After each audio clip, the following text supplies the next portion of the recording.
All right. Welcome everyone to the Structural Reasons podcast. My name is Nikki. I'll be your host. And this is the first episode ever. Of course, with the one and only Rumen Marinov. It's been so much fun. We've talked about many stuff. Will he, in fact, CA Oxford? What will be the story behind all of this? Why did he write his Doom-thread and all of those things? What are his favorite debate memories? What does he think about Israeli debaters? What does he think about other debaters? Who are his GOAT debaters? And general personal stories and his feelings about a bunch of stuff, and maybe even a little bit of politics in debating. How are they affected? Bunch of interesting stuff. Stay tuned. World's finalist, Euros finalist, Cambridge, Oxford. We don't care about those things. The big gun, the Mr. 90 fucking speaks. Already said fucking on the podcast, but that's fine. We have Roman. Now, before we start with everything funny, you have to understand that obviously me and Roman, we know each other. We are, I would say, pretty close. But as somebody that tries to envision themselves in the role of a podcaster, of just a, let's say, random guy who would like to interview people, and as a debater who is a fan of what we do, has a certain passion for what we do, it's for me it's an honor to have Rument here. It's truly an honor because I think he has many interesting things to say, and I think is a um, inspirational story to many debaters out there. So we're gonna touch upon some controversial stuff, some not so controversial stuff, but in general, I would like to know who is Rumen, what drives him, and what's his perspective on our community. So without further ado, Rumen, welcome once again. Thanks for having me here, Nikki. It's a pleasure. Thank you for the warm words. I can't wait for the controversial things. And also, like you, I think I would like to share some of my thoughts. I hope it helps out some people. But also, I think in general, I would like to share some of the things that I've noticed throughout the years with the debating community, how it should go, and hopefully how it can develop. So, yeah, thanks a lot. Okay, well, we'd like to grab the attention of everyone, so I'm gonna shoot with a little bit of a controversial one. Is it true? And what is the story behind the fact, or maybe not the fact, that when you were starting your debating career, you didn't want your parents to know, you were actively lying about it to them, and it was a special secret between you and not so many people. Yeah, Tell us more. wow, that you're starting with the interesting ones. Okay, yeah. So it is true. So basically, if you gotta understand something about my parents. They're more or less the typical Balkan parents who usually ask the question, if you can't get money out of something, then why are you doing it? So the debating, they were like, yeah, we're not really into that. You should probably do some other stuff. Go to a math Olympiad or something like that. So and that plus the fact that in the beginning, I wasn't even good in Bulgaria, so I couldn't, break in Bulgarian competitions and stuff. And one time, my dad was just like, "Well, when are you actually going to start doing something real, etc." So what I ended up doing was just when I would go to a competition, I wouldn't tell them. So this was both for internationals and national competitions, and it was tough, because like it's hard. It's hard to find money. It's hard to like make excuses and stuff. So what I ended up doing was like I worked almost all the time during my degree. So like I think there's just like something about like a year where I didn't work, and with whatever saved up money, I would like go to competitions. But yeah, I like didn't tell them until until my first break at Oxford in 2019, when I reached the ES finals, and we ended up making a post on Facebook and everything. And God, I'm not sure why I'm going into so much detail about it, but then like my mom, she reposted my dad and stuff, and all of a sudden when you actually made it, they were on board. They were on board with it. So since then, they're one of my biggest fans and supporters. For those that don't know, there's actually a meme with me in Bulgaria as to how much my mom supports me and reposts everything that I have. But yeah, that's the story. It was quite the character building, the whole hiding operations thing, lying to them. Yeah, I'm not sure if other debaters face similar adversities, but if you have, know that you're not alone. So was it a sudden change? So what you just said, oh, by the way, I've been doing all this time this debating thing, because you probably did some stuff before Oxford, right? Yeah. I remember it wasn't a sudden, like they always ended up knowing, like somehow. I remember one time, like I was in the UK, I think, or maybe some other country, and they tried calling me, and I I like I didn't pick up, and it sends an auto message based on the country you were in. So like my mom would receive like a voicemail in Romanian or in Serbian or in English. Like I don't remember which country was, but those were places that I went to debate. And she was like, "Oh my God, you're in another country. You didn't tell us. What if something happens to you?" So like they always knew, but it was definitely a sudden change when like you finally like achieve the break and you finally make it, and there's like some kind of news with you. Like it was all of a sudden it was like that. They totally changed their perspective. So it ended up them being the way that they are, mostly because I didn't have any achievements with it, rather than the them hating on the game itself. They When they hated on the game, they used it more or less as an excuse. So yeah. So let's go way back. Tell me a little bit about your experience as a debater in Bulgaria and how you actually ended up going to international competitions. Because, I mean, I do know that it was a process, right? Yeah. So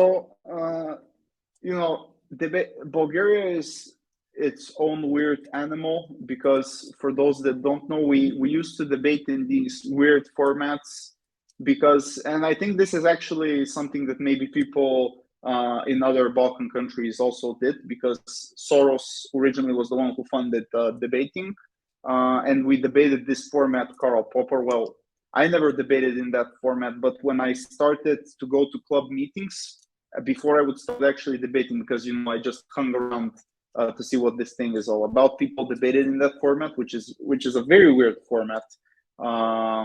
So yeah, then we had finally an introductory course in 2014 in World Schools and BP debating, which is almost 10 years ago. I just realized that, and we would have like occasionally some kind of competitions.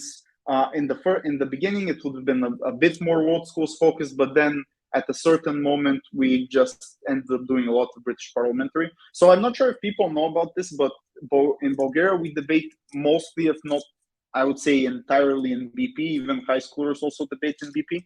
That's why for many kids, actually, it's after when they start university in the first year, it's very easy for them to transition, because they've been debating for like 2-3 years in British parliamentary debating. But for myself back then, it was like a hobby I would do. Most of my friend group was there, and what really poked my interest in terms of internationals was all the videos that I saw, in particular for our international tournament, Sofia Open. where you would see debaters like MDG, Danlacha, Ayal, Sirizansky, all of these people, debate in the final that also debated in world semis and open finals, and then MDG and Siri that year won the European debating championship. So it was quite the thing, seeing these people debate and wanting to be like them. And then when I ended up going to internationals, for me it was really interesting, the idea of like doing something in English. Like I know you could technically do a lot of things, but it was a challenge to actually do something that's not in your mother tongue. But also, I think people don't realize, but there is a huge path that you could do, because like it's not, you go to an international tournament, then there's 10 more. Then after that, you realize some are big, some are small, and then you learn the concepts of majors. And basically, this was more or less the process of how I got hooked into it. And to be honest, I think one of my best takeaways was like meeting new people and like going out of my echo chamber to a certain extent, even becoming a bit more liberal. Also, wasn't it the same for you? Like when you did it? I went through an interesting transition. I think I was very, very liberal at the start. Then I went through a process of, let's say, revolting against that. I mean, to my high school years, and I went a little bit to the right. I want to say now I'm in the middle, but through the years, I've developed stronger positions on certain topics, which some lean more left, some lean more right. But it's a long conversation about political views. But tell me Yeah. something I want to know. So, when you were a little kid, I mean, the kids, you weren't as experienced as a debater right now. When you were seeing like these people, such as like Dan Lehaf, MDG, whatever, speaking at Sophia Open, did you realize like the, were you able to really appreciate the moment? That's what I've asked myself recently. At that particular time Uh, versus now seeing something like this. Back then, to me, this seemed humanly impossible, and each of the different styles has its own particular form of impossibility. So for me, the greatest debater, and I'm saying this, to trigger a lot of people, but the greatest debater in terms of word economy, not how many words you can spit out, because that who knows, in 20 years we're going to have a Matt Kaito plus 10x who will spit out 700 words per minute or something like that. But the greatest debater in terms of word economy and in terms of the particular uses of words is Stefan Sirizansky. And if you look at like, I'm not saying that he's like the has the best analysis or the best argumentation, but if you look at all of them, the person who is able to use the best subset of words for the most impact, let's say, is him. And I remember, especially, as like an ESL person who, instead of, trickle down economics, says something like, money go to poor people, make economy better, something like that. It was particularly interesting. And it was something that to me felt like it would be something that I would never be able to do. Obviously, like you back at the time, you can't grasp the full extent of what these people did because, for example, you don't know what framing is, you don't know what strategy is, you don't know how to break motions. You haven't been judging all of these type of things, but there are still some things that you just see, and you can appreciate. You can appreciate those things, and I would say that was the one thing in particular for me at that time.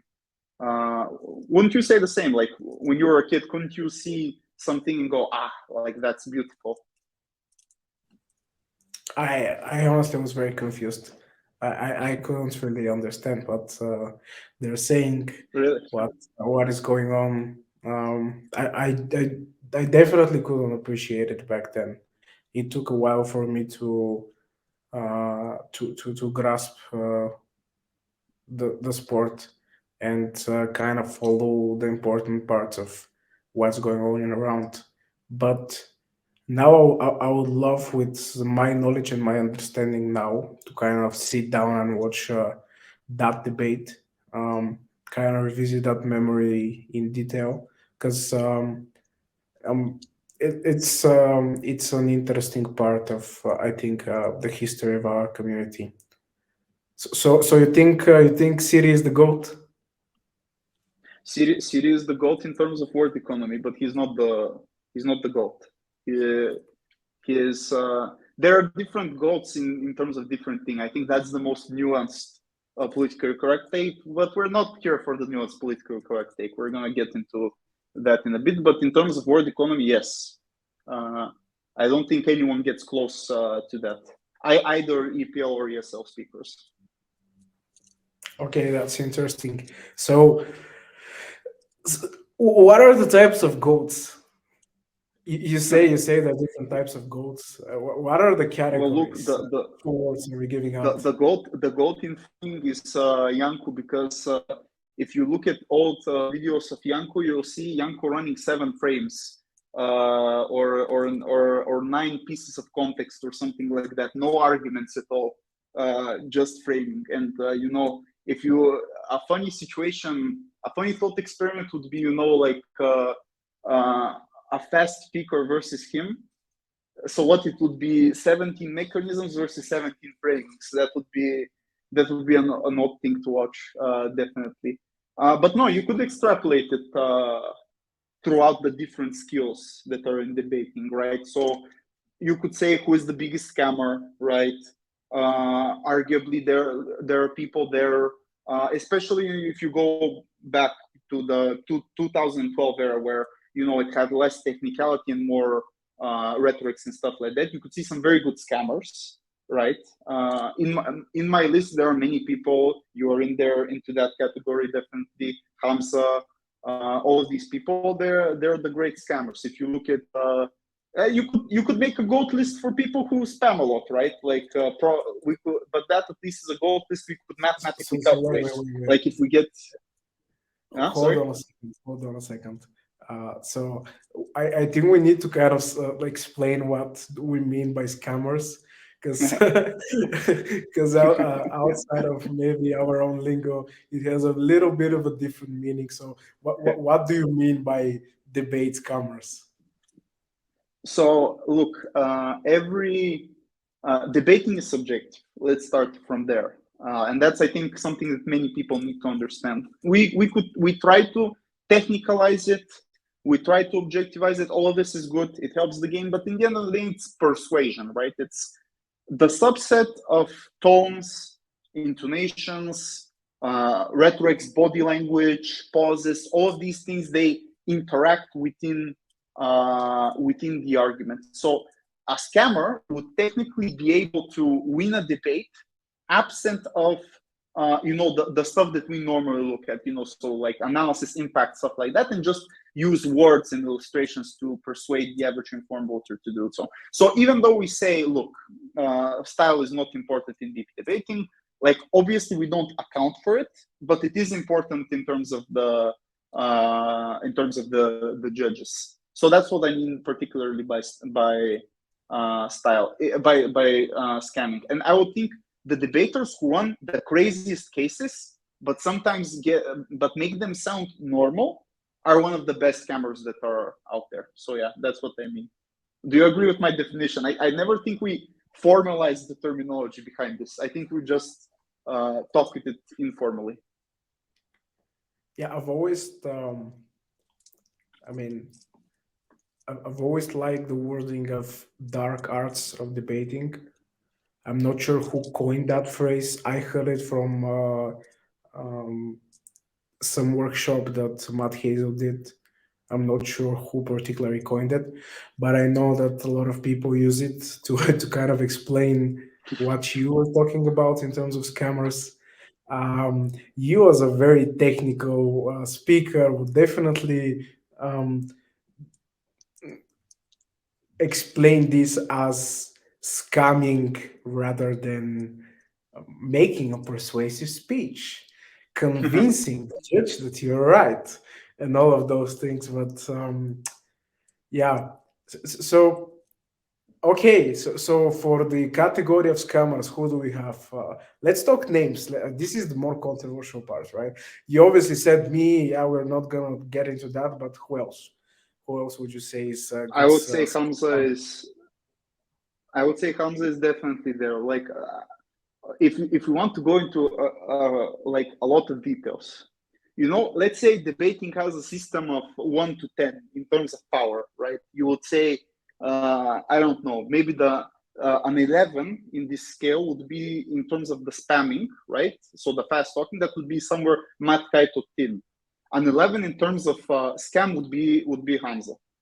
Especially if you look at some of the recorded rounds that he has.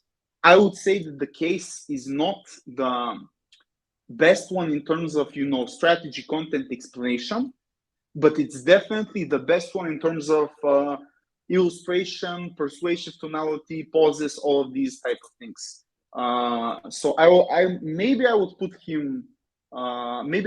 him first, although I have another person who I would say also in first glance he doesn't seem to be a big scammer, but in truth he is, and that's actually MDG, in my opinion, because especially at the time he's able to actually hide his scamming with the normal debating thing that we look at, analysis stuff, analysis, impacting, weighing, stuff like that. But at the end of the day, he is, the classic British EPL debater of the time, who does these particular things. A good scammer, I would say, but maybe not the GOAT, is also Ahmed, particularly in terms of, when his partner spams out a lot of content, he's able to particularly pick and choose and paint a totally different picture within the debate. So, if Matt says, here are 4 points, he's able to pick one and say, this is actually what we were talking about. All along. And there's finally this other breed of scammer that I would say they're so good in scamming, me in particular, and that's the Ateneo squad. All of their debaters are very good because they have this very gentleman-like style of debating, where you wouldn't say it's the best. Obviously, they're very good in terms of rhetorics, persuasion, tonality, all of these type of things. All of them, from David to Toby to Ignacio to Miko, etc., and Luigi. But the thing with them is they do it in such a how should I say, in such a gentleman-like way, where they do things like, for example, okay, they still explain this particular thing. Okay, they have this analysis, which I don't think many people do, and it should be encouraged more, because actually this is a very persuasive tool within debating. But I think I would say that they're highly there as well within this category. But if I had to pick, I would probably pick Hamza, because I would have many debates where I thought I would beat him analytically, and at the same time the judge gives it to him because he's a very good scammer. Okay, what else is an important category in your book? Oh, I don't know. Framing is definitely there, because obviously our circuit in particularly values framing, and we probably owe something like half of our success due to that, because it's our instrument of basically pushing through some of the uneven abilities that we have, because if, for example, if the understandability category we're a 3 or a 4, obviously I'm making random numbers up, I'm not sure what in reality are. If in the framing category we're a 9, then we can push through with that. So in terms of framing, probably the greatest debater of all time in terms of framing is Miloš, maybe Janko, but you can't isolate them, since they're a team. that would be like arguing about us, but we're together in this particular case. By the way, this is another one of my thoughts on this whole who is the greatest of all time. I think that's very hard to quantify because people have different skill sets. If you look at it in terms of teams, it's actually pretty easy to do it after that. But we could talk about that more in a bit once so that I don't seem I'm running away from this question. Obviously, then you have people like Tim Lovro, who are very good in terms of framing. I'd like to think of myself as good in terms of framing, but I'm not sure if I would count this as one of the best in this particular case. But what I will say is when the last, if we're looking back in particularly in the last two worlds and the prep before that, the teams that were doing framing disproportionately more were obviously Sofia A. So me and Alec, me and you. Other teams, I haven't noticed them trying to do so or being effective in doing so. And obviously, this statement excludes team debating in another online competition that you're debating in as well. There's no problem with that. That helped us a lot with training. But yeah, that would be I think that would be the greatest of all list. Maybe I'm missing someone. Yeah. Mm-hmm. No, I definitely agree that.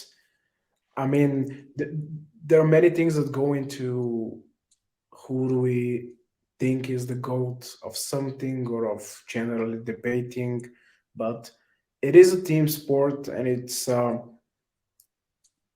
very hard to tell unless you're actually part of that team. You're actually behind the scenes and you're actually in that room seeing who says what or whatever, that you can give particular credit to one speaker or the other, because a lot of these things kind of happen organically.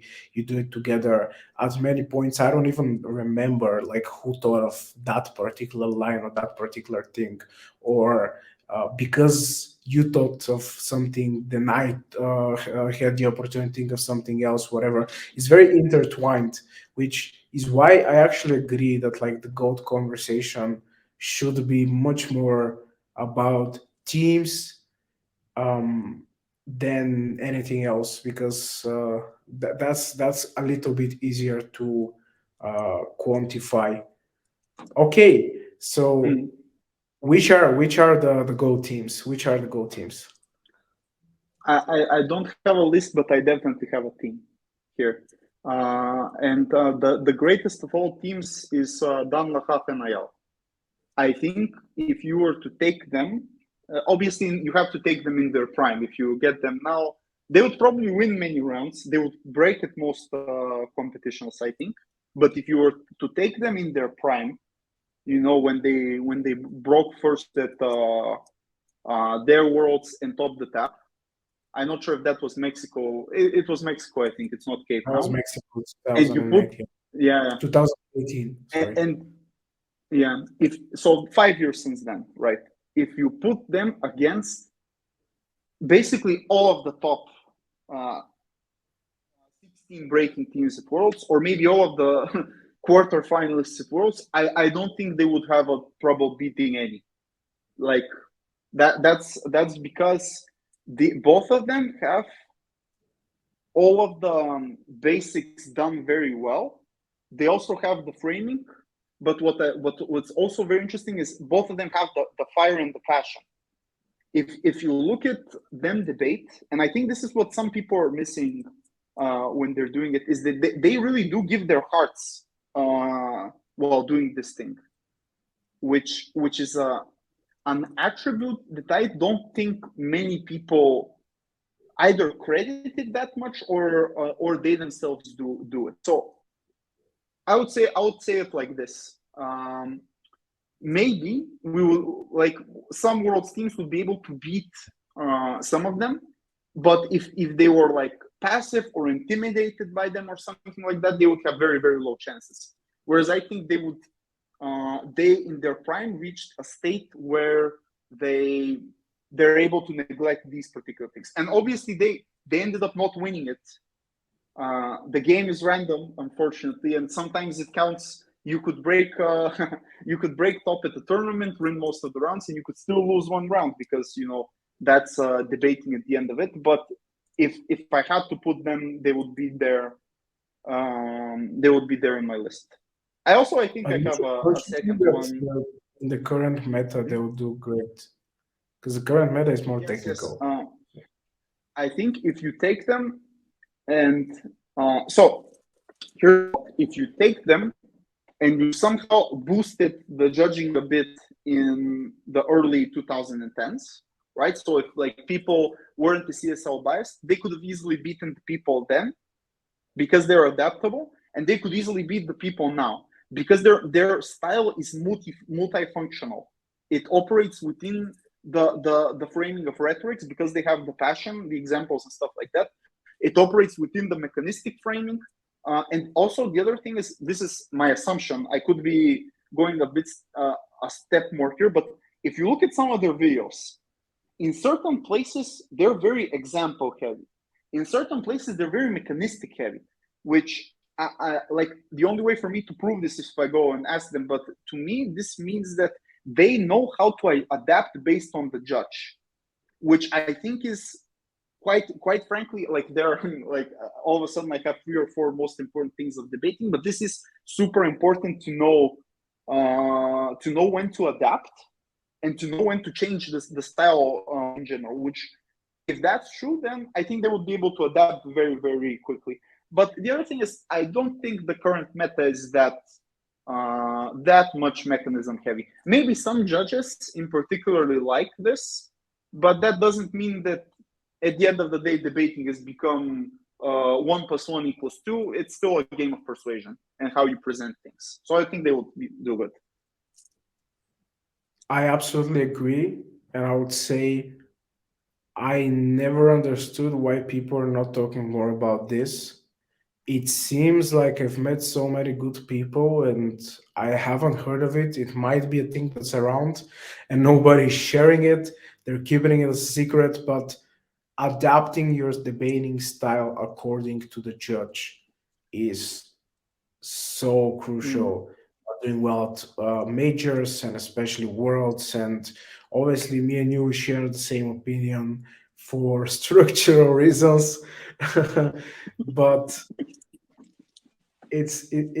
I've always wondered why people are not talking more about this. And I mean, let's talk a little bit about this. What does this mean, adapting yourself to the style? What does it look like? Why does it happen? Why is it needed? Um, tell me what you think here. Yeah. So to me, this is one of the hardest things to do because it requires a bunch of predispositions that, like, people, I don't think they're even capable of you to train them. Like, obviously, maybe there could be a way of a system to train it, but the first thing that you have to do is you have to go against your comfort zone. So let's take the Israeli debaters, for example. They're, quote, the most technical debaters out there, and I don't know if people hate me for saying this, even though, guys, I've judged many spars, you've invited me. Every spar I judge, I tell you this: you have to be more passionate, more persuasive, use more examples. Because how do these people debate? They debate, I will now prove to you this argument. This argument is true because blah, blah, blah, blah, blah, because blah, blah, blah. They debate in this extremely monotone type of debate. And there is a very simple structural reason for this, which is that when you're in a community where everyone does it like this, when this is the metric that you in particular care about, because Israelis also happen to be one of the best judges in the world, they isolate themselves, and it becomes the easy thing to do. It becomes the norm, and people aren't necessarily thinking outside of the box, think about different ways. So now, obviously, there are different styles of debating. So, for example, an American who is also very example heavy, so the total reverse of them, they would need to adapt to more analysis, explaining things in detail, more thinking about mechanism, proving stuff. So just to give the counter example, so no one thinks that I'm hating only on this particular group of people. I just think they're the best example to give for this particular case. You would need to require, firstly, to get out of your comfort zone, to firstly ask yourself the question, okay, it's not the random Israeli judge judging me this time. It's someone totally different. You know, these people, they could have a different style of debating. They could create different arguments. And the first thing that you need to do is accept that this is a challenge. And this is something that you need to face and you'll need to do. And I don't think that many people actually do it this way enough to think so. And it does require a bit experience. So let's give an interesting example.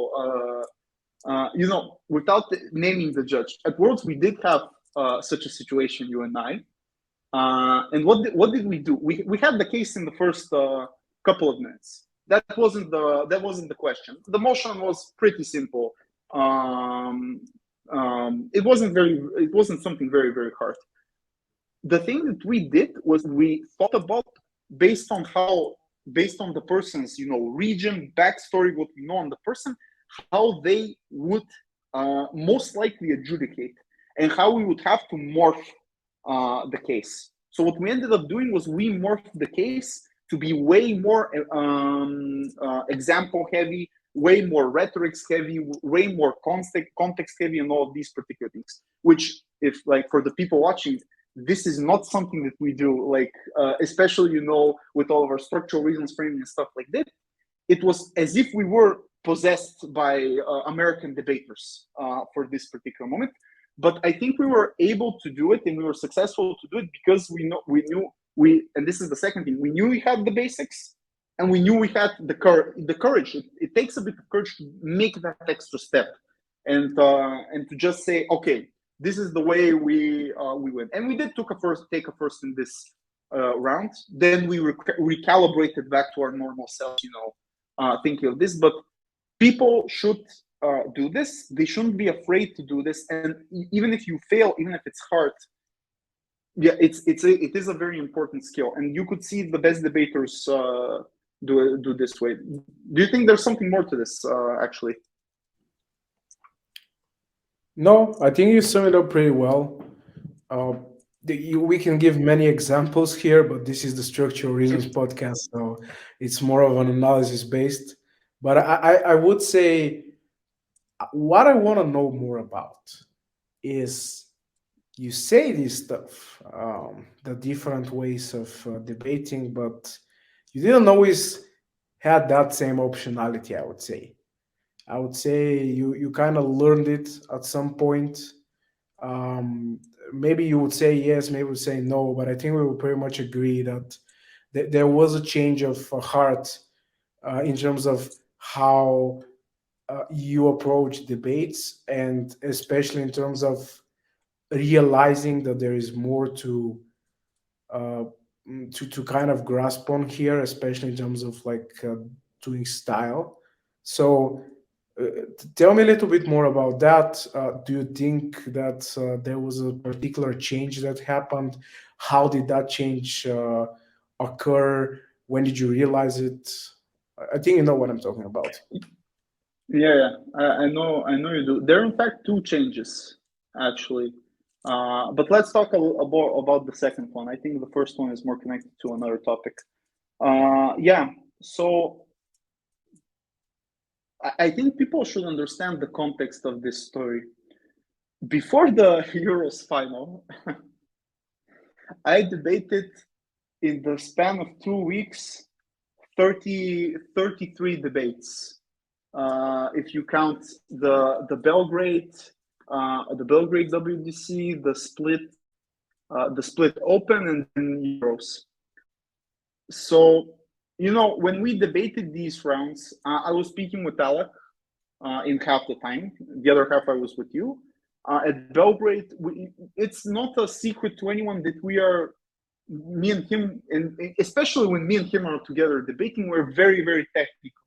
We enable each other into this particular metric. Maybe if there is a GOAT team for technical debating, we would be there, you know, because we would listen to what words are given, how much analysis is proven there, etc. So we would be, I would say that meant that I at that time was pushed a lot into that particular direction.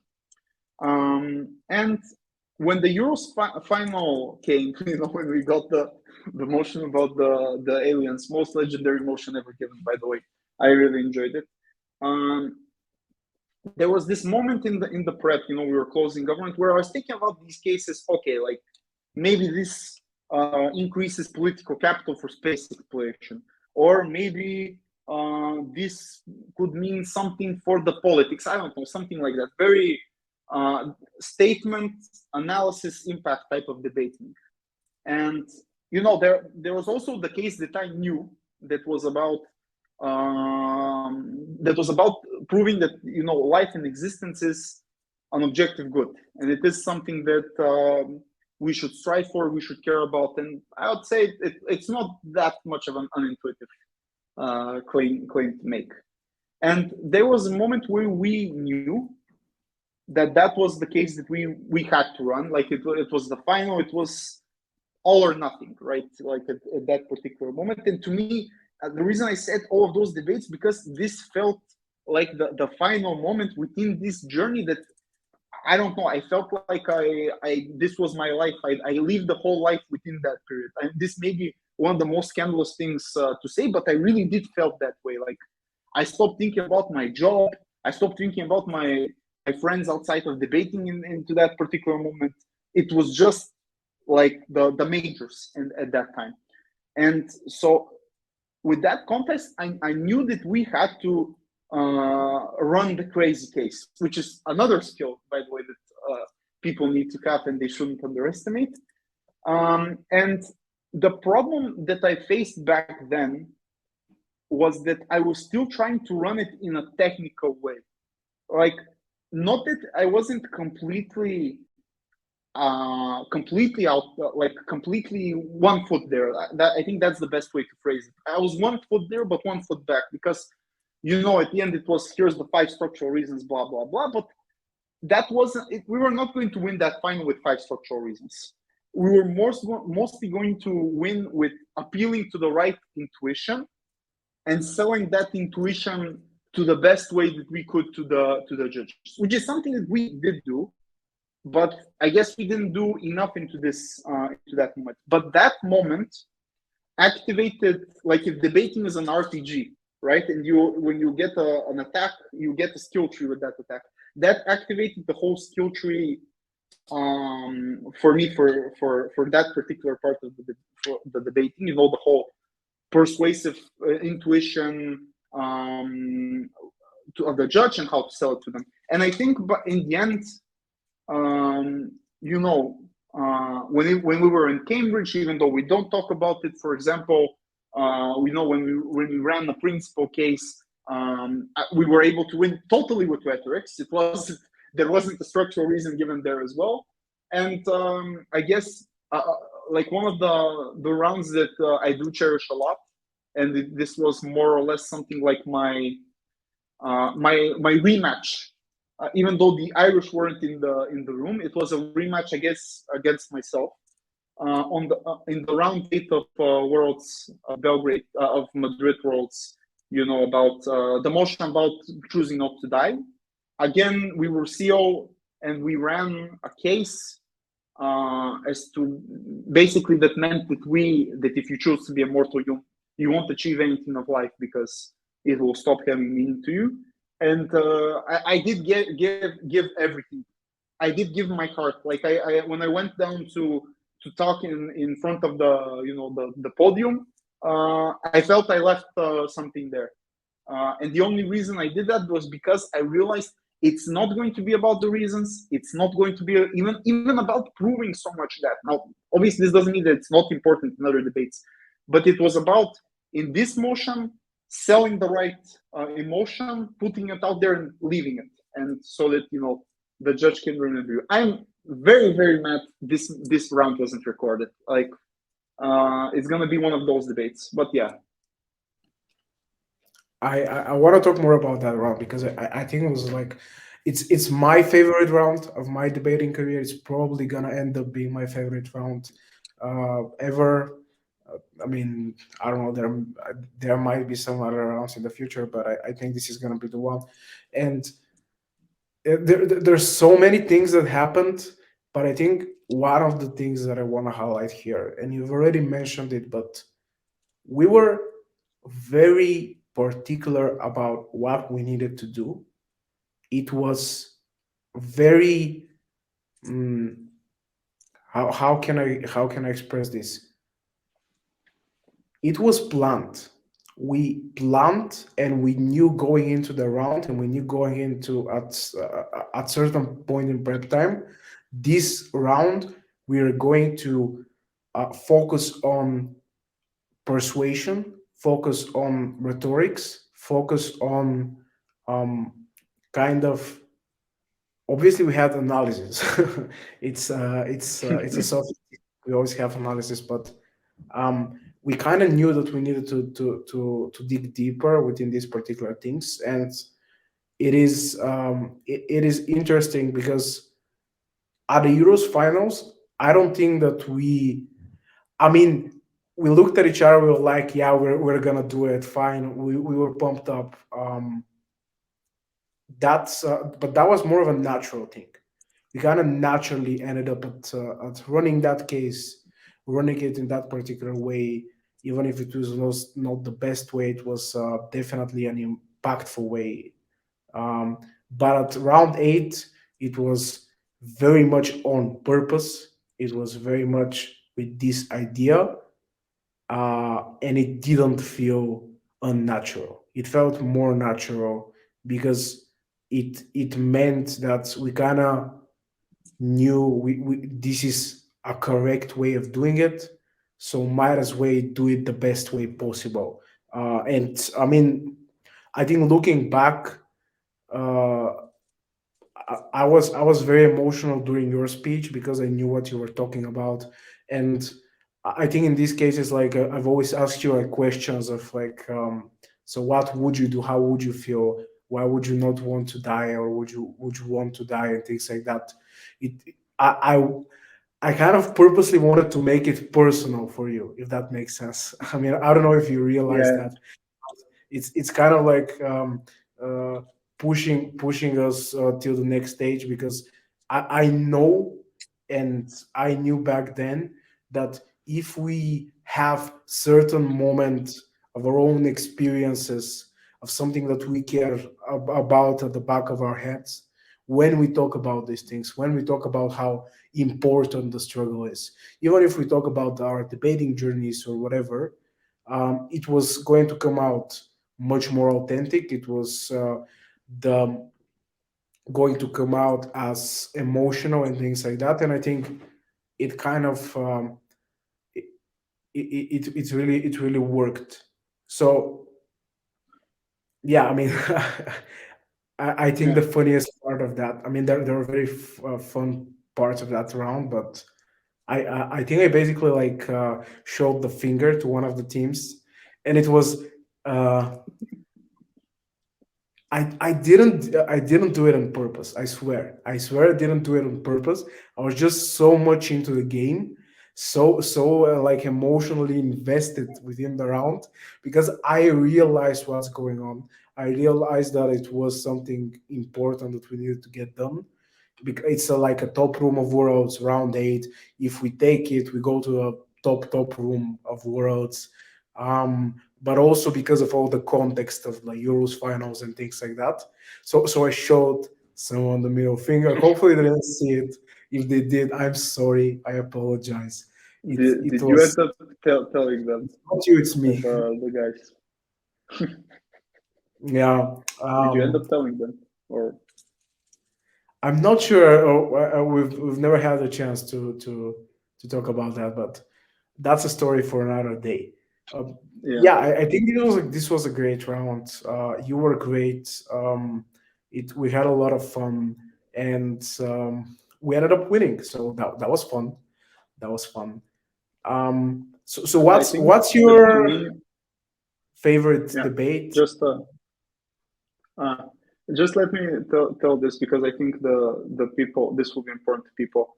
I think the the biggest thing was we went all in on that one case, and I know that there is this strategy of running multiple cases, having multiple paths to victory, and that's perfectly fine. But what people need to understand is debate is a very situational game. In a motion, you could win with 4 claims. In another motion, someone may beat you with 1 claim, but very, very well explained. With not even very well explained, but if they make this claim being to be the most persuasive and most impactful and interesting claim. So I think when you ask me this question, what would you do? It was kind of a slap to my face, even though you didn't really slap my face. Hint: this has happened in the past, but this is Balkan humor here, guys. But to me, it felt that way because I felt in that moment how I was starting to go into the direction of the comfort zone. Okay, so what are the claims here? What is the analysis, stuff like that? But in reality, the motion begged the question for something more. And we did reach that particular more thing once we were able to go through this thing, which I think is meaningful, and people should think about when you're in a situation. It could be a tough spot. Most likely it will be closing, right? Because from opening you have more space that you'll have to do this thing. My favorite debate you wanted to ask me. I don't know. I have a lot. Maybe my favorite debate is the 2016 round robin with Dan Lahaf and Yal and NDG and Ashish. I think that's a round that I like, but I like different debates for different reasons. For example, I have 2 debates that I really, really enjoy watching, because in those debates, CO tries to take the strategic second. And I think that's a skill that people also neglect. That's also why I like to watch our Euros ESL semi, because in that round, that was what we were going for, similarly to what those teams in those 2 rounds went through. So, but I think if I had to choose, I would choose that one. Those are probably one of the best whip speeches ever given by Dan and by NDG. So yeah, what's your favorite debate?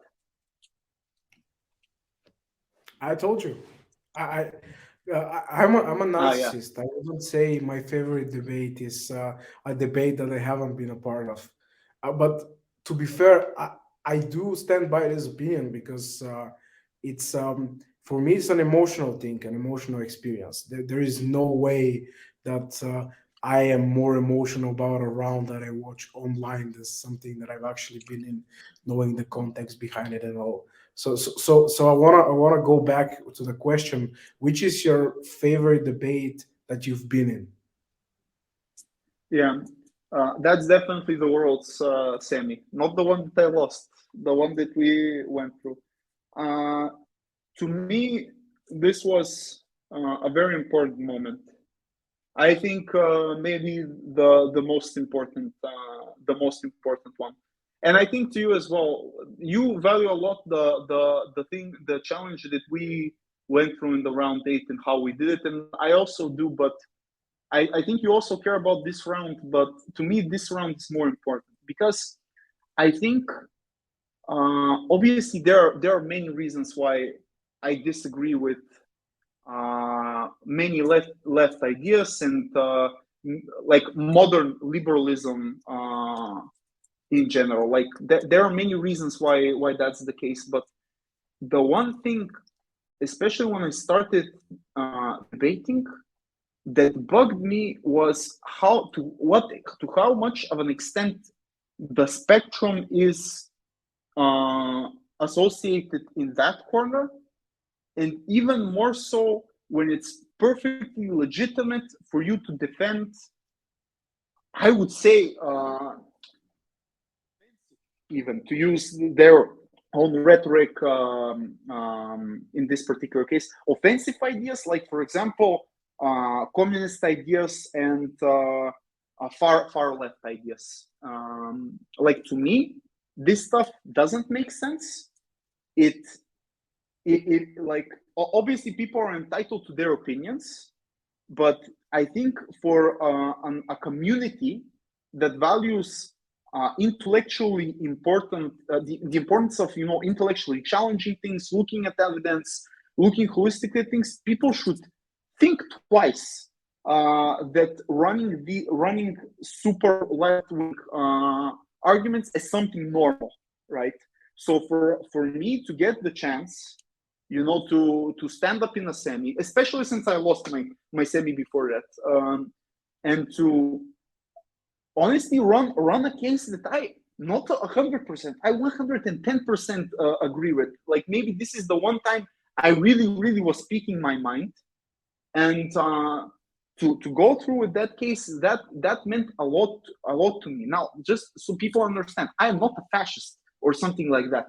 I just come from a country where we have been bankrupt, and our society is practically destroyed by these people.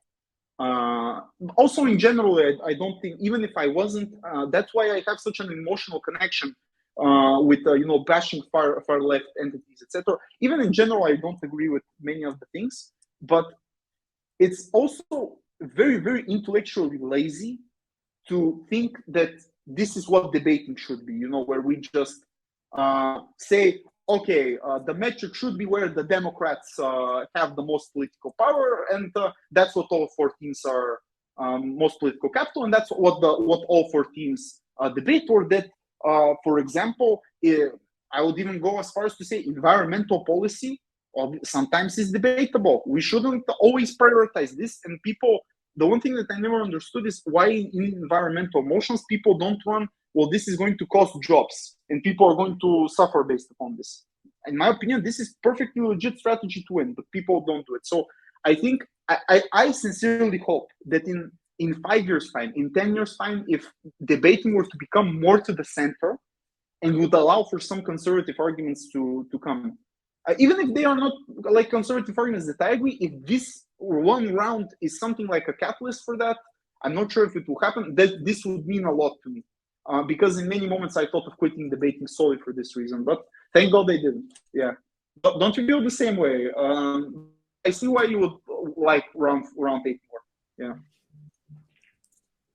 Well, look, I think obviously, and I intend to have people on this show that go completely the other direction. But what I particularly enjoy about that case is it's it's how it works in the real life. Like the people that represent these opinions, like you or anybody else, that's, let's say, even someone that is more on the right or more on the left. Obviously, all of these things need to be proven, and obviously they can lose debates or win debates or whatever, but we need to remove the conception that if somebody is trying to do this, then it's automatically bad, it's automatically um, crazy, too much to the right, or whatever. I think this will allow for more people to engage in the community without necessarily losing certain level of equitability in the community itself. I think we can reach a good point where we are not going backwards, but we are heading in the right direction in the future. And it is kind of a middle, and it is a representation of ideas. Because I think that debating, as with any activity that allows people to express their ideas, it allows people to kind of not go too much on the right or too much on the left, because this is where like truly dangerous things happen in terms of like political opinions.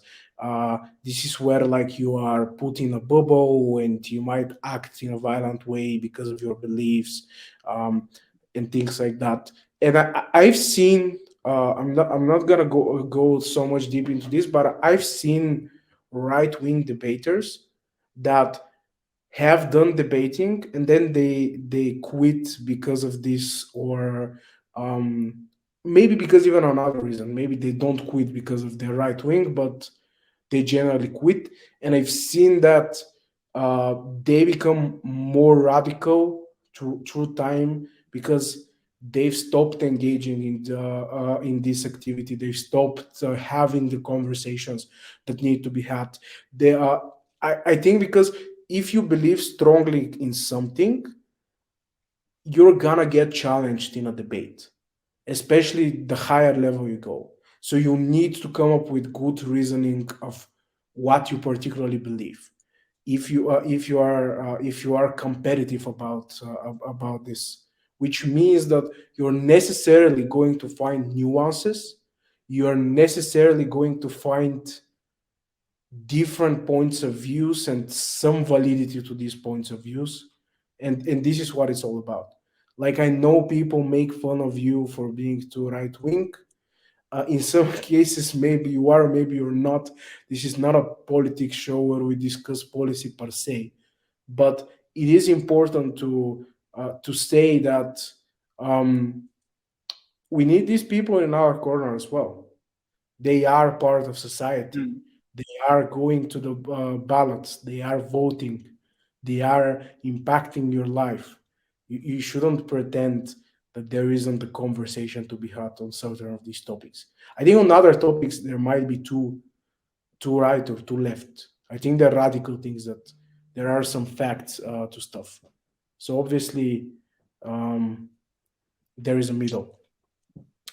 But look, Mm-hmm. um, we can go on about this all day. Um, what I wanted to know is like we have all this like political beliefs part of this, but how big part of this importance of this semi was the fact that you didn't go through the last semi? Mm. Could you rephrase the question?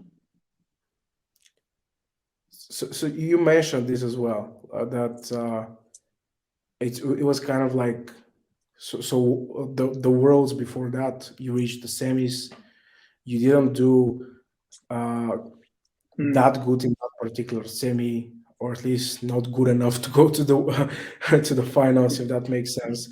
But after all is gone and we put aside the details, you feel some thoughts about not winning or not going to the next round, things like that. How important was that to you? Do you need it to prove something by making it to the finals, or would you be happy with I don't know, losing another semis at Worlds? No.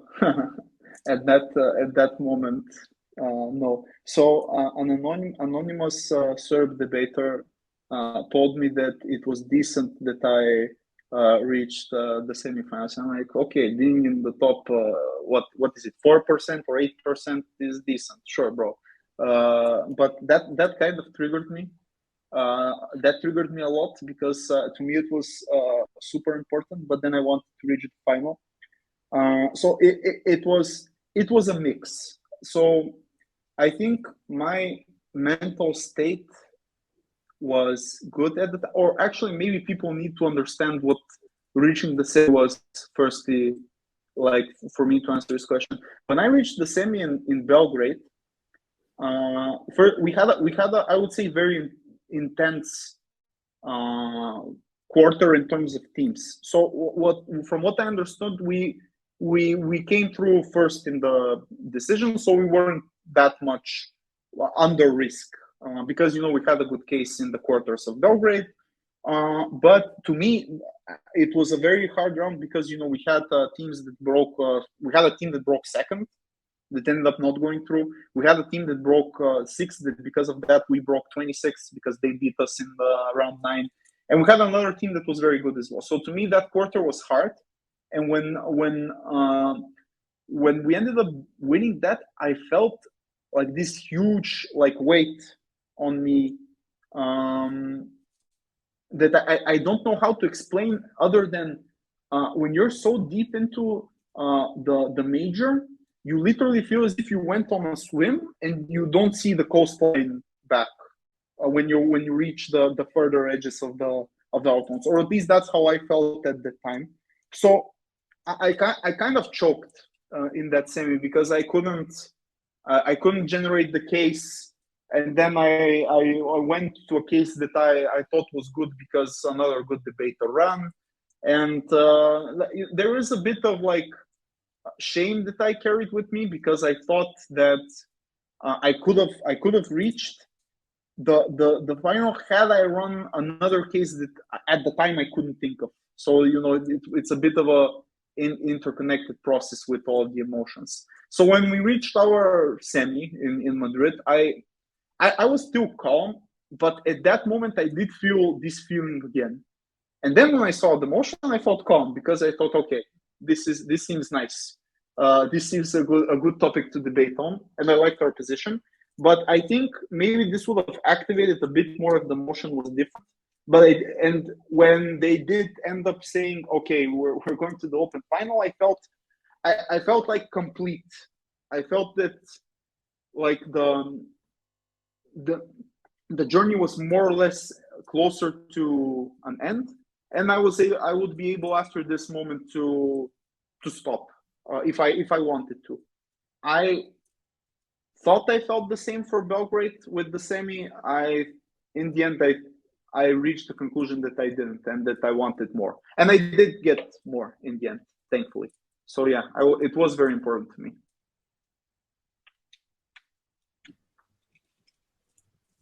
How has the mental struggles that you went through debating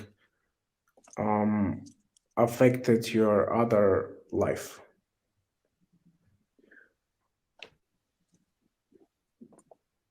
So in terms of professional life, I would say not so much, but that's because I have a very interesting relationship between work and that maybe other people don't have. So to me, my job, and I've worked different things, has always been something like a safe space where I know that I can isolate myself from the rest of the world. Maybe people think in the reverse, like I go do debating because that way it isolates me. But for me, it was my job. So, and honestly, I think this is actually a super important analogy.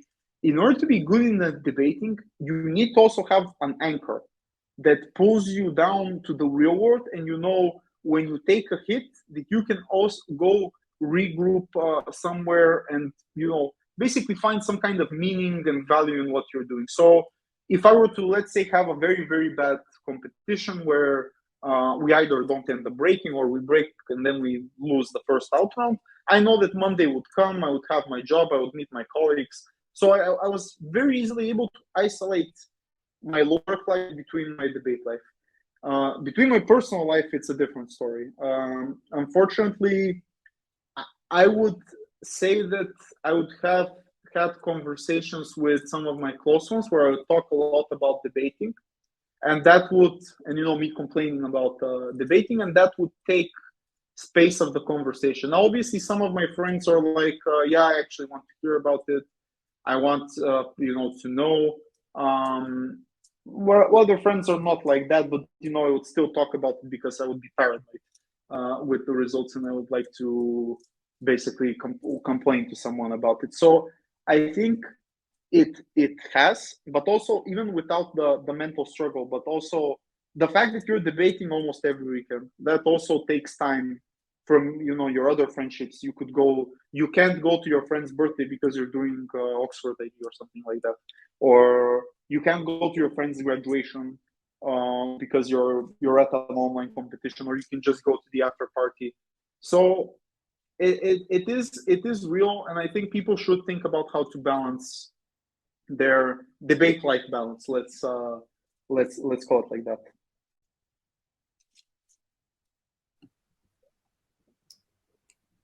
What's your biggest struggle in debating? Yeah, my biggest struggle was when we started debating internationally, and I think this is what people they I would say, I'm thinking of a random number, but I would say 85% of the people who debate, and I think that's a fair number because, let's, if you look at a random competition, maybe 50-20% of people break at that competition. If you count ESL, that also kind of changes the distribution a bit, but let's say those are the numbers. The vast majority of people, upwards of 50%, don't break. Because debating is actually a very hard game if you're looking at the breaks, because only a small percentage of people do. So when we started debating, I would get losses for reasons that I didn't know. Like I would literally have debates where a team were to take a statement, they would say a sentence on why the statement is true. I would stand up and give separate reasons, explain them more, and then I would be called derivative. Like this is, I think, like one of the most painful and irritating moments that I would face on the road to my first majors break. Constantly, being dismissed, getting EPL extended. So basically, all of this down to one thing, and that's that judges simply dismiss you unless you make it physically impossible. That was the solution. Physically impossible for them not to dismiss you, and that's what people. I think this is the moment where it even takes not just guts. It may take even a bit of humiliation, maybe to a certain extent. I would use this word, even though it's not the best one to describe this. But basically, if everything continues to fail, if you are constantly losing debates for stuff because you think that the judge doesn't understand you, then especially if you're extension, the thing that I simply did is I dropped the framing, I dropped the rebuttal, I dropped any fancy intuition, any example, everything, and I would just do, and like this may sound very scandalous, but the one thing that I would do, if we were CG, opening government said this is what their words mean, this is why it's not enough, this is why our words are different, better, and prove it to a greater extent. I don't know, something along those lines. Or they didn't touch this argument, or this is what they didn't prove. And I would 100% focus exclusively on this one particular thing. Now, all of this at the end is the result of very bad judging. Like if you have a competent judge, you in 90% of the cases you shouldn't be able to do, even though competent judges, they here and there have a random call as well. But the thing is, when you're judging by an inexperienced judge, I'm sorry, but by a stupid judge, by a judge that falls for different biases, you can't just sit with your hands in your pockets and complain that the game is bad. Obviously, the game is bad, but you have to revert it to the most simple possible thing to do, and do that thing until you success. And if that means if you're extension and you have to stop, you have to think that the other teams on all bench don't exist, so that you have an extension, that's what you have to do. So this was my greatest struggle, I think. It was definitely the most painful one, but I'm glad that I was able to do it, because that was the initial stepping stone to what later was the journey. So something interesting that a lot of people might not know. So recently you did charity workshop. You raised a bunch of money for shelter in Bulgaria. That was, I think, this was a pretty cool thing to do. It was kind of using the opportunity that you have available to you, the specific know-how that you have to kind of do a little bit good in the world. So with that in mind, um, what would you think are the things, experiences, emotions that you went through that you couldn't go through unless you did debating?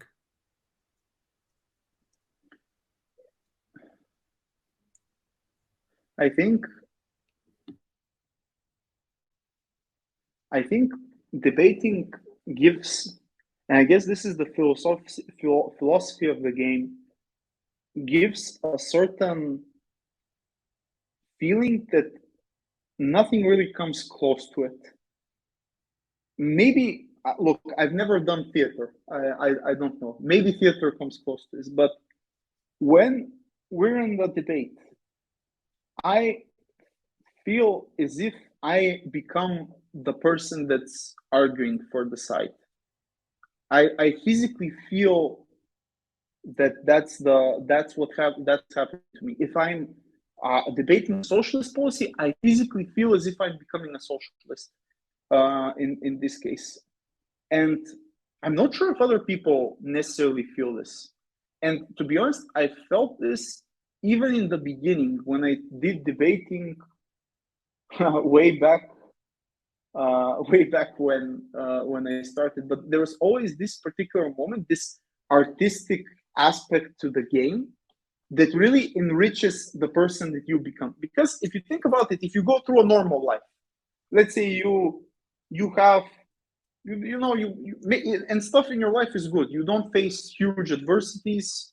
You get your degree, you get a job, but that's like obviously that's good, but it's kind of boring, and you'll never be able to get the chance to uh, like become a Taiwanese independence fighter in your head, because in when on the Taiwan motion, that's what I felt, and I think that's why we and CEO went crazy with the rhetorics in that debate, because there was something more to it, and obviously I'm not such a person, and like I think I know one Taiwanese person in my life. I've never met these people, but I at that particular moment I kind of I felt the feelings and the struggle, and what a person, if you've given them this motion, if they're very passionate about it, they would feel. So to me, this is the thing that I don't know. I am also like I've also done. People say it's the adrenaline, but I also done other adrenaline-inducing things in my life. Like I trained boxing. That you get a lot of adrenaline there, but there is this particular thing that really boosts the adrenaline. That I'm not sure if anything else gives it to you. Do you feel the same way when you debate? For me, debating was always about giving a performance. So it Yeah, is the closest thing I could get to going on a stage, kind of showing something of getting that adrenaline, essentially performing in front of people. And it had other benefits. I was better at this than actually acting or something like that. But yes, I would definitely agree that this is an important part of why I've continued to debate, and it's also, I think, an important part of the style that I've created for myself. So I wouldn't say it's the best debate style, but it's my debate style. And it's connected to what I enjoy about debating and what I enjoy about the debating experience, which is performing, which is having those moments of saying something interesting, of provoking emotions and reactions in a crowd, uh, or generally cracking something up. I don't know, even having fun with you about things or something like that. So yeah. you mentioned I would say famous 90 speech that you gave at Worlds. So was that at the X Factor? Did you realize what you were doing? Um, or was it just the general way that you approach debating? How did we get I'll, there? I'll, Totally I'll answer bullshit. this with, yeah, I'll answer this with you, because with you was the moment that because for people that don't know, I speak first, you speak second. With you, I saw that moment uh, when you went crazy. Uh, Basically, for the context, the more for maybe people, if people watch this and people forget, at Madrid there was motion given about Taiwan having closer ties with China, and me and Nikki were on op. And when you debated and explained, the obviously this is a debate with these are the arguments that we made, but about how they would come most likely, steal their culture, cooperate in how uh, there was this funny moment when both of us started saying we, as if we were these people. We would not allow this to happen. We would never allow them to come and do it. I think is the moment where we kind of unleashed this rhetorics aspect of it. So then I backtracked after seeing you, and I remembered um, because, and this is changing the style. I thought that our judge at the time. So Rob, maybe you know this, maybe you don't know this. I don't know. You can tell me one day, but I would think that it's unlikely that you would understand nationalism as a concept the same way that we do, because we come from more nationalistic countries than I would assume Australia is. Maybe I'm wrong here, but there was a moment where I fired myself up to explain how people go through the process of being nationalistic. What are the things that they care about, they value, what their value system is. And I think in that moment, I kind of went through this step. That's the necessary step for you to get extremely high peaks, because it's not, you don't get very, very impossibly high peaks with, okay, we have three arguments today. Our first argument is blah, blah, blah. You have to have this, as you said, X factor that you realize, and definitely the impersonation, though maybe this is not the correct word, but accepting that this is your role is the way that you do it. And I know that in that moment we both accepted the role and put on the show for that particular thing. It would be funny if Rob in the comment sections gives his thoughts also on this. But yeah, but I guess that's how people should do it. So, what's your favorite debate memory outside of the rounds themselves? So for me, it's when we broke open at Oxford in 2019. That, like, there are memories that are very close to this. I think when we broke open at Worlds, that's also a very important, very meaningful moment.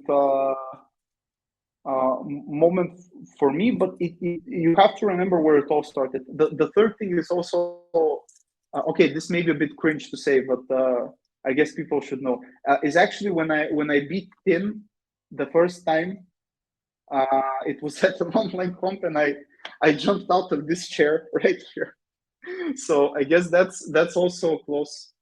But my top moment is at Oxford, because the story is in 2019. You met with me and you tried to persuade me to do debating, and listen, kids, this is how you do it. You scammed me by promising me trips to Korea and Astana. So this is 2019, when we thought that they would be in person, and you said we'll raise funds. There's a lot of time. I'm like, okay, that sounds nice. What was it? What did you tell me? Even if we don't break, we would go there, and it's gonna be nice. And I'm like, okay.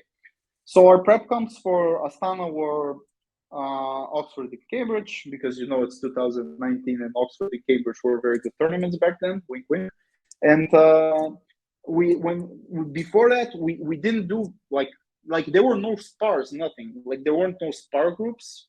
There wasn't there weren't any like workshops. Like, of course there were workshops, but there wasn't like for example, you to write to someone and for them to do a workshop for you or something like that. And what we ended up was we trained with our kids, like who were like still in high school back then, to debate. And for like, I think it was a very long time. It was like maybe 12, 13 weeks we trained. We also met, we did individual prep.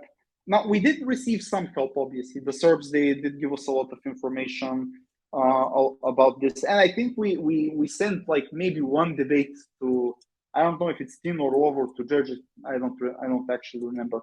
But yeah, so what ended up is we went to Oxford. You knew people because you went to judge Athens, but I was a total stranger there. Like no one, I didn't know anyone, and there was this whole thing where even you like took me to people we met. So we totally felt like fish out of water back then, or at least I did.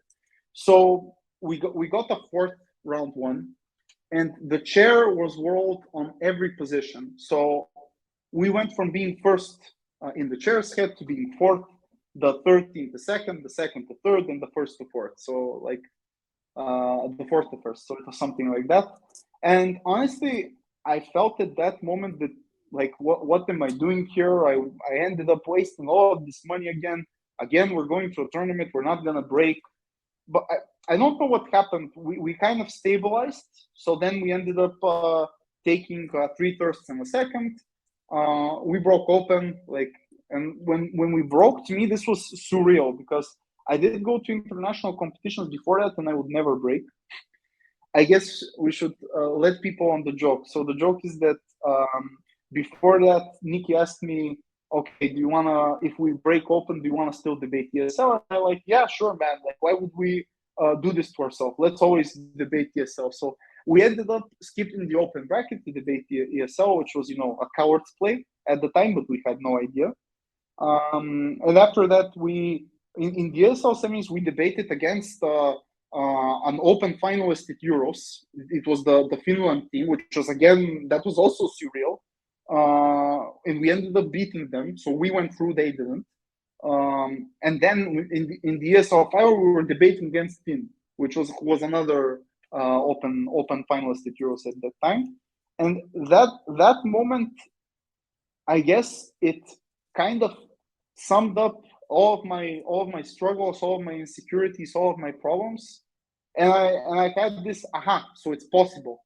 So yes, I can moment, which I think I honestly don't know if I have to tell you the truth. If that moment didn't happen, if the whole journey would have been possible, maybe would have gotten back in Bulgaria and I would have quit. I'm not sure. We'll never know, thankfully. But to me, it was very important, and this is my favorite moment. What's yours? You tell me. I think it's gotta be break night of the world. I had a lot Okay. of I had a lot of fun because it felt like it felt so surreal, but it felt like all of the different weird things that I've done prepping for that competition, mentally preparing myself during the competition, and just kind of like nitpicking everything I can about how I perform at the debate tournament. Every little detail I thought about at that particular tournament, and it all kind of came together. I was like, yeah, you're right. You're fucking right. This is how it's supposed to be. Or maybe this is not how it's supposed to be for everyone, but this was the best way you did it. You were able to push yourself to a certain extent and achieve something, and that's a great feeling to have, because then Mm, you are able to say, okay, the when I'm doing X, Y, or Z different thing, or when I'm struggling with something else that I really want to do, I've always have this moment where I can say, if you push yourself enough, if you really care about, if you think about why you're doing something, you can achieve it. Because it wasn't obvious to me at the beginning. It wasn't. Yeah, I've always like had the ability to speak, to communicate, but it wasn't like I ever thought during the process that we can get there until we particularly got there.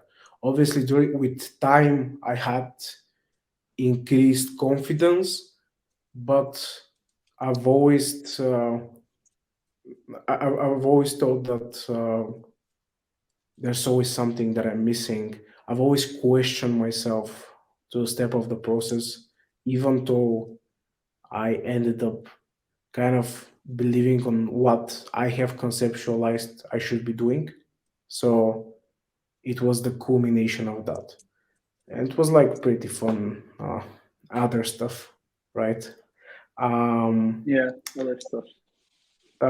so I guess the interesting question here is because, like, obviously, like the timeline is we go to Oxford, um, we kind of have this moment where we don't expect anything and we end up doing pretty well at this big tournament. Obviously, at that point, like you say, you feel like fish out of water. I don't know, maybe I've seemed more confident, but I was definitely like, what's going on here?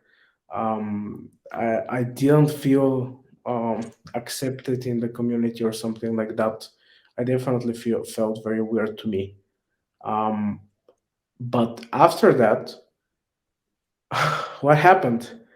Um, obviously, like we can talk about much about that period, but it's essentially like what happened is from December till I think pretty much Euros, which was in the summer, so about 6 months period. We did very bad. We were very bad. We did not Horrid. break it, anything ESL or Open. Um, we can name like a dozen competitions and stuff like that. But what kept you going during that period? And what are like the pivotal moments that if they didn't happen this way, maybe you wouldn't have made it through, you would have quit? Was it just that you've already got the reassurance from Oxford, or was it something else? Because that can only keep you going so much after the first Yeah. five, where you're basically on the bottom of the tap. Yeah. So I think um, I think the main emotion was anger because I I don't think I'm an idiot, uh, and I think I back then I did watch the motions about analysis, and so I was like, okay, I understand that you explain why something is likely or true. So that means that you just need to give some kind of text, like like Chat GPT were to give you. But for some reason, this is, and I think this is what people feel that also are able to do debating basics fairly well, but also get penalized by rogue judges.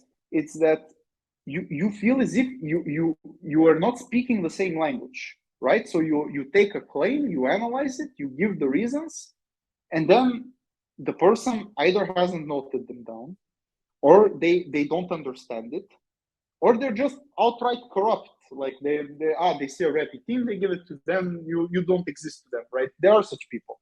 We can't unfortunately we can't say that that's not the case. And to me, I had other such struggles in my life as well, where I felt as if I would to say something and people didn't hear me, and I knew that it was kind of on purpose. Now I know that it's not the same situation, but it was similar enough to feel as if they were purposefully discrediting me. So when such situations happened, of course I did feel extremely like depressed. Maybe that's not the correct, but like desperate. Maybe that's the correct word, desperate, because you're like, okay, no matter what I do, it doesn't happen, doesn't change. But I think that anger that I kind of knew that there was something more to this fueled me, even though I lost like the 60th spar. that, and I would know I had to go to the 61st spar. Like, and by the way, for the viewers, this is not, I'm not making this up. Like, we, before Astana Euros, we ended up doing like 80, 90 spars, something like that. Or 80, 90 debates in total. I don't know if you count competitions plus spars. And I think from time to time, we could see these like rays of hope. You know, like we would get like a randomly good judge, and they would tell us something about a particular thing in the debate, how to analyze, how to do it.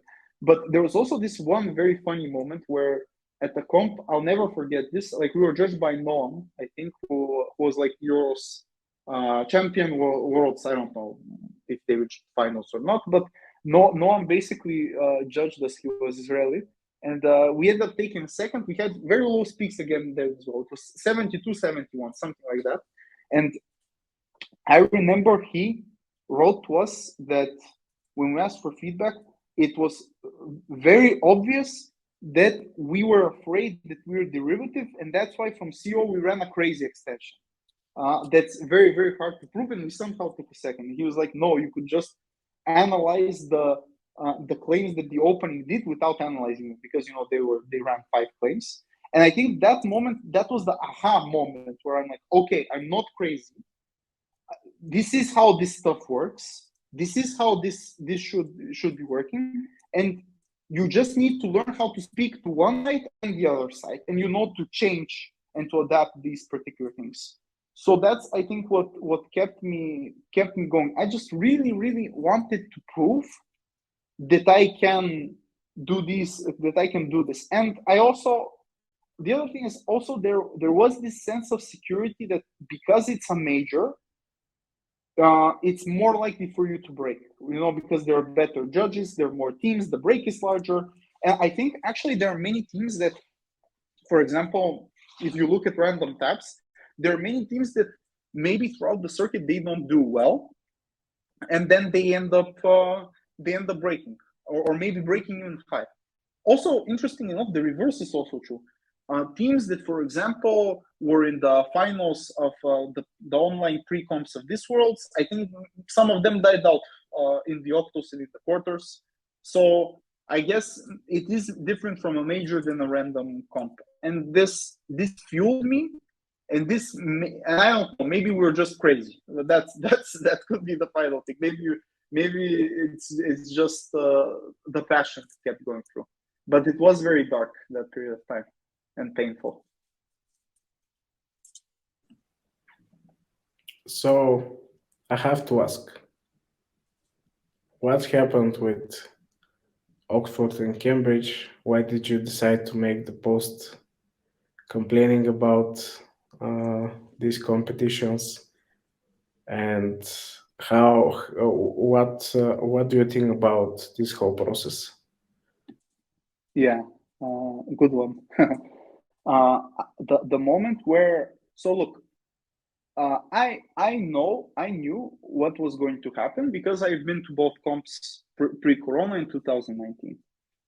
I knew how bad, what the rooms are like. I remember, even though your memory, you disagree with me on this, but I distinctly remember that one round in Oxford we debated in some dude's room. Like we debated on bets in 2019. Like, we had the conversation where you told me, dude, that never happened, but I really do remember that. But that was 4 years ago. Maybe it's different, but I knew that it was going to be shit. But at the same time, I don't know. The convener at Cambridge, in particularly, was such an obnoxious dude. Like, that was the one thing that triggered me a lot. And I'm sorry if it's very uncultured, to name people, but for the people that were there, you know what I'm talking about. The whole thing with it's raining outside, and we have to prep in the rain when we walk 12 minutes to the other side of the venue, and we tell the dude, and the dude says, we're going to fix it, but he doesn't fix it, or it takes like a couple of rounds for him to realize, maybe people could walk to there, and then release the motion and the draw. And all of these things in combination, just just the bad experience, the fact that it's cold, it's raining, the fact that the tournament ended in 9 and we had nothing to eat, and like all of these things, like they pushed me a lot to and just for the people to know, you and me, we are good. Like we took we with some friends, we took an Airbnb. It was, I would say, fairly affordable. It ended up costing something like £30 per person per night, which is fine. Like we had warm beds and everything. Yeah, I know. But yeah, but it's still better than sleeping on some dude's floor. And all of this like really pushed me. But here's, I would say, the spicy moment. So let's go. How many Cambridge teams broke at this year's Worlds? The number is 0. I think Oxford broke 2 teams. Like these societies pretend as if they are still dominating the tournament meta, and as if because what's the logic? You go to Cambridge, you're judged by Cambridge people, and you're judged by Worlds finalists, etc. And obviously some alumni are, but it's not like these societies are the bastions of debating, or they are giving something very, very uniquely. Like, if just think about it, if we make a random tournament in a village in Bulgaria, and you and I are CAs of that random tournament, and we ask 10 of our friends to come, we drive them because we have cars, and people flying, they come to this village. It's going to be cheap, it's going to be warm, there's going to be free rakia, it's going to be you and me, like Worlds finalists there. And I thought, well, yeah, this totally doesn't make sense. They're charging 3, 4, 5 times more of a service that they don't give an added benefit to. So here's where I disagree with the communists, and in the comment section, people will see. I have no problem with if they gave a very good service to make a profit. That's perfectly fine.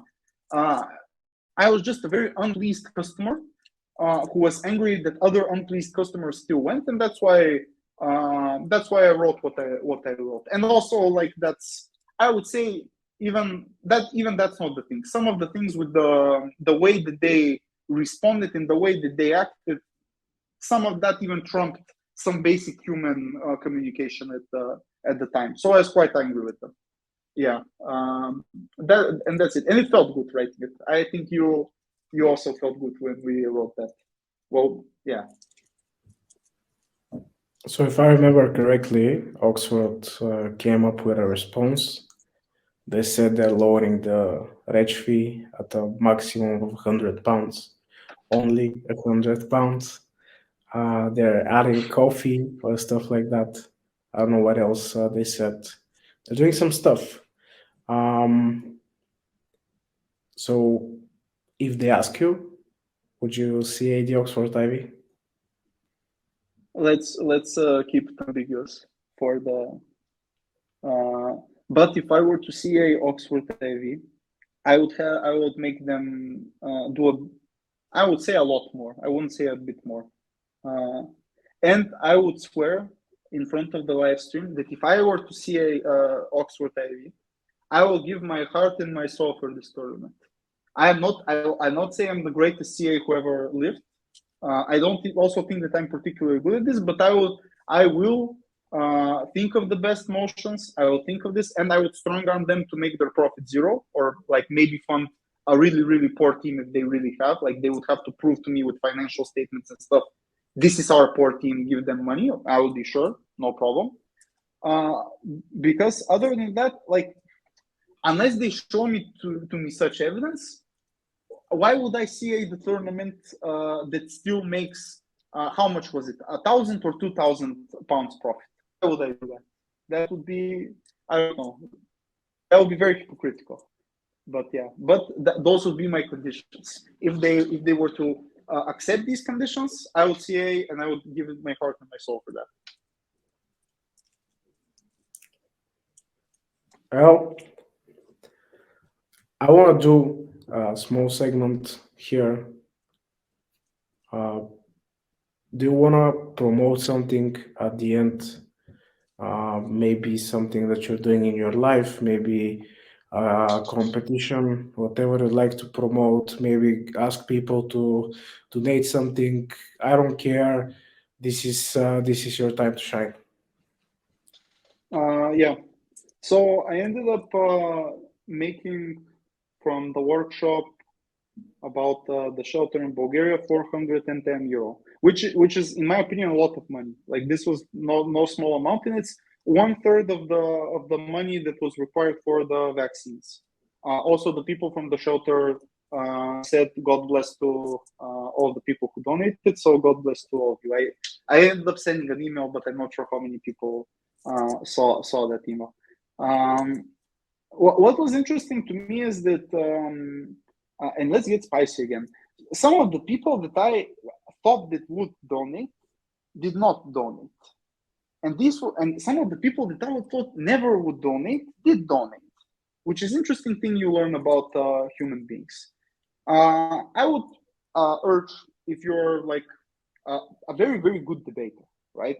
You know, or maybe even you're not the like something like the best debater, but you're way up there. There are certain people who look at you to try doing the same thing.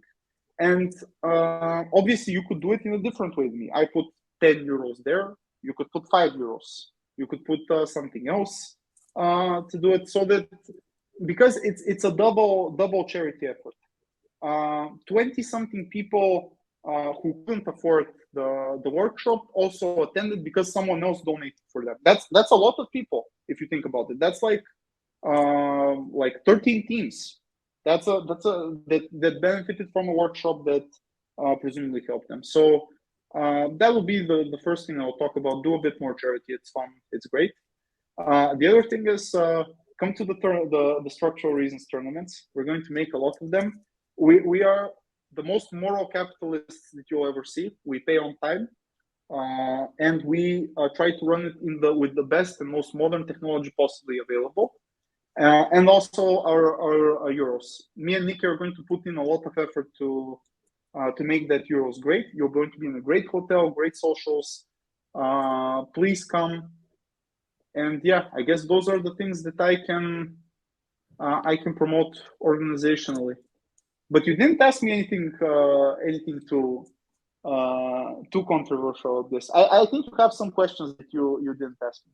Come on, you We have to need ask me we need something. content. We need content for other episodes after this. Okay.